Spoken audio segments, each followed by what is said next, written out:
25th of March 2006, and it's the day my dad died. Now you can imagine that was a day full of grief and tears and heightened emotions. But it was also the first day on my journey of discovering what success meant to me. Now, society tells us that success is about fame, fortune, celebrity.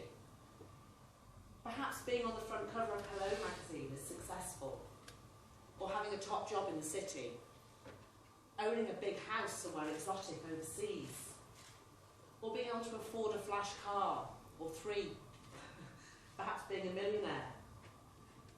But is that actually what success is? You'll have possibly heard the term keeping up with the Joneses, and if you haven't, then think of it in terms of keeping up with the Kardashians, because it's pretty much the same thing. They have a new car, so we need a new car. They have 3 exotic holidays every year, so we need 3 holidays every year. And if we can't have that, we can be left feeling rather dissatisfied. But we feel like that, and we think that way, because we're programmed to believe that that's what success looks like. But we need to focus on what success is for us. We're all unique. We're all different. And what success is for me will possibly be very, very different for every single person in this room. We need to stop comparing ourselves to other people. I used to compare myself all the time to other people. I would compare my achievements to the achievements of my family and my friends and strangers even. And I would often come out feeling unsuccessful, perhaps even feeling lesser somehow. But then that slowly started to change for me. I slowly started to learn that things could be different. And the day that my dad died was the beginning of the journey for me, of figuring out what success was for me. So let me take you back to that day and tell you what happened that transformed my understanding of success for me. You'll find me perched on the edge of my dad's hospital bed, holding his hand. I was there with my mum and my brother, and I feel really blessed to have been able to share that day with him. We chatted about all sorts of things, just to pass the time really, and to make what was a very difficult and emotional day a little bit easier for everybody. My dad was even cracking jokes, which was his normal way. And we were talking about the mundane things in life, but we also talked about the big questions too. And at one point, we were talking about life after death and reincarnation. And I asked him, Dad, if you were to be reincarnated, what would you like to come back as? And I expected him to say something like, oh, a monkey, or an elephant, or a tiger. You know, the usual type of answer. But what he actually said was this: I don't want anything more, and I don't want anything different to what I've already got. Wow. I mean, wow. I was totally blown away by that. He was content. He was happy. He was grateful for everything he already had. How powerful is that? That's success. And that was the first thing I learned on my journey of understanding what success was for me. Be content with where you are right now. I spent quite a lot of time reflecting on that, following the day my dad died. And I realised that however powerful it was to be content where you are right now, and it is very powerful, it doesn't mean you can't have goals and aspirations. It doesn't mean you can't strive to improve yourself and improve your situation. It just means that you're content with where you are now, that you're grateful for the successes you've already had, and that you can stop grasping at more all the time. That's when I decided to become a Thousandaire. I decided that I didn't want to be a millionaire. I didn't want to work that hard. I wanted to create a lifestyle that fed into that idea of contentment, gratitude and balance. I wanted to work for myself. So moving forward 2 years, it's now January 2008, and I've just set up as a micro-business owner working at home. I've done what many micro-business owners do, and I've cleared a space at home for me to work quietly. I've got myself a lovely sparkling new website and some business cards, and I even got myself a fax machine. But remember, it was 2008. And then I went to my very first networking event. I got all suited and booted, had a lovely swanky briefcase, I had a smile on my face, and off I went, full of enthusiasm and excitement for what my business was going to bring me. And I met loads of amazing people at that event. I had loads of really great conversations, but only one of them really stands out in my mind.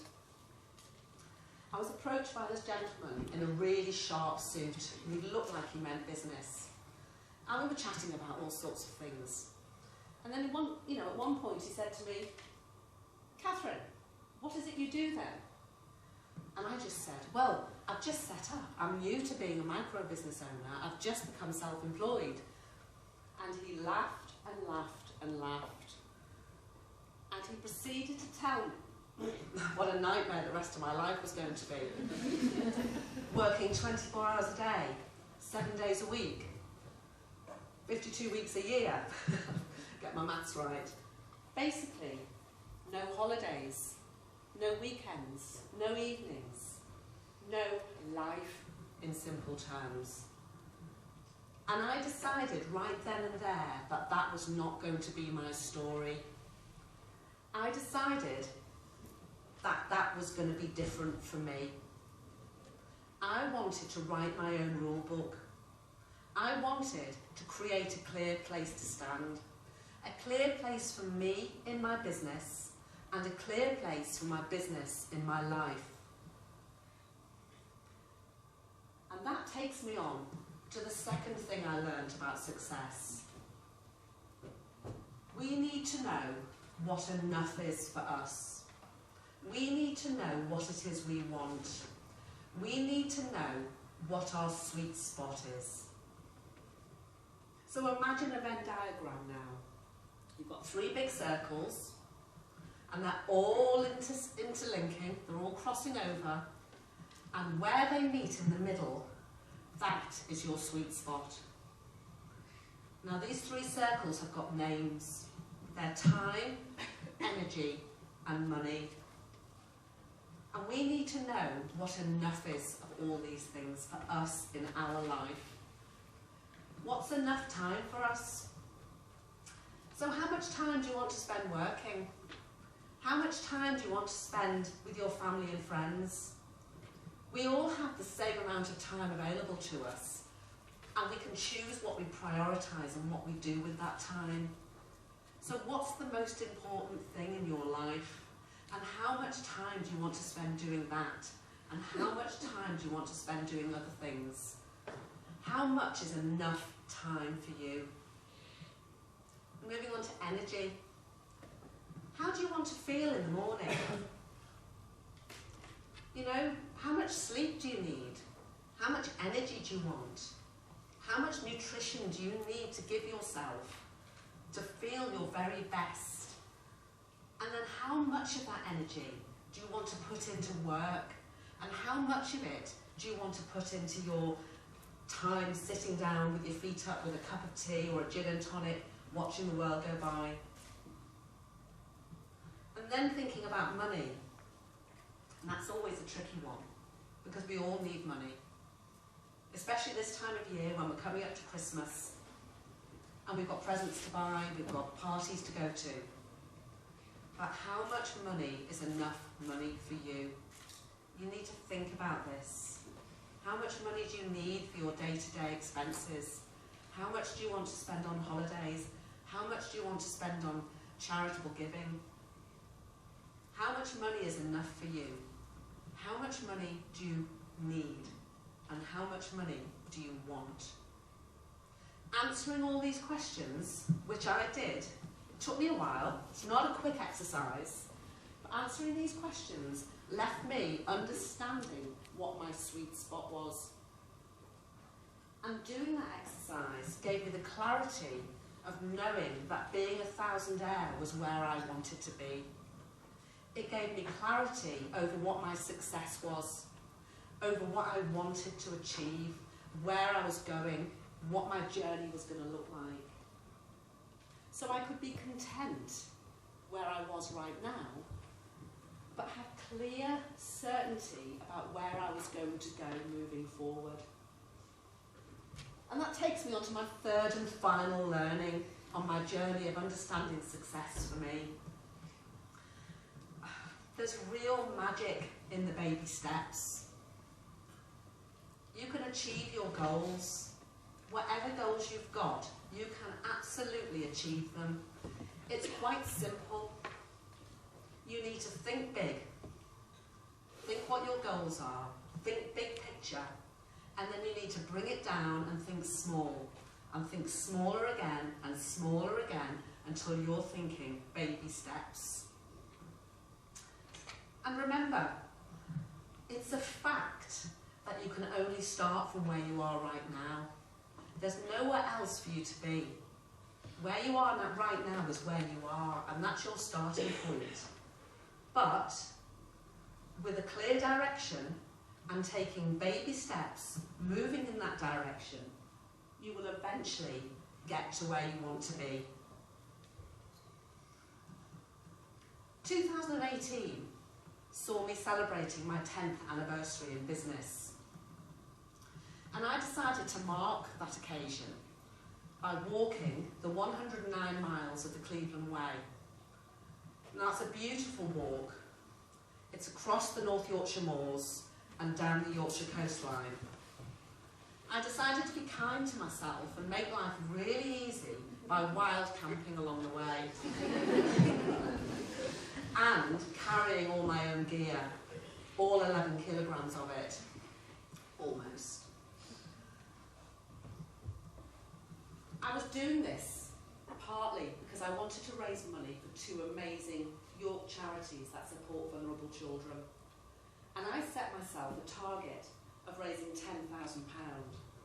It was my 10th anniversary, it was a 109-mile walk, and it was a £10,000 target. All sort of fitted together really nicely. But I was never going to get up the next morning and just do it. It was never going to happen. That was my big picture. That was my goal.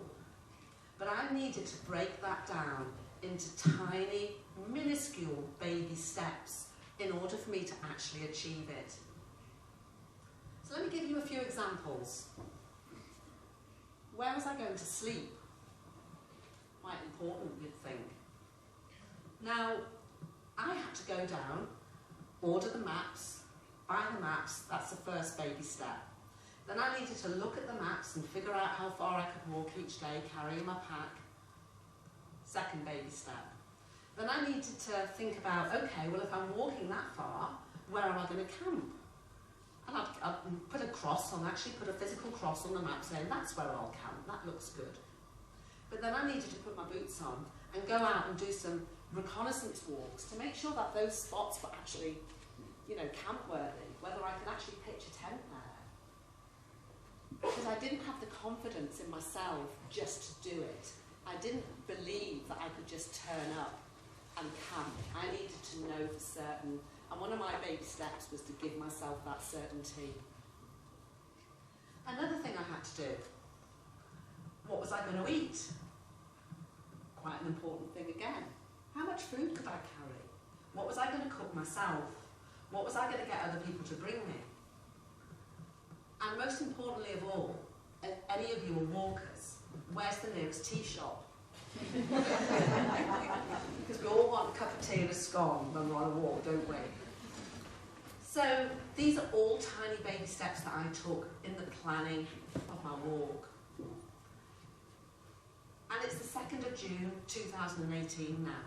And I've got my boots on, I've got a big smile on my face, and I've got my backpack on. And I take my very first baby step along the Cleveland Way. And it's that moment when I stop measuring the distance I'm walking in miles. 109 miles felt like a lifetime away. I started measuring the distance in individual steps. And every step I took was a step behind me. Every step I took was a step I no longer needed to take. So, on the second day, when I was exhausted from walking up and down the Cleveland Hills, and I just didn't think I could go any further, I took one more step. On the 3rd morning, when I was crying in my tent, because my body hurt so much, and outside all I could see was pea soup fog, I just took one more step.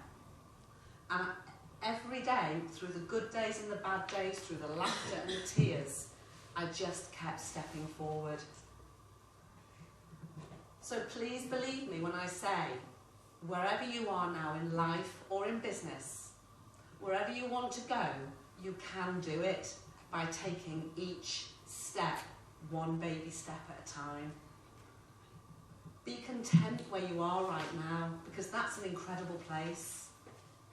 Know what it is you want, what's enough, what's your sweet spot, and harness the magic of those baby steps. I did, and that's why I now know that success is a very different thing for me than it used to be. And I wonder what success now means to you.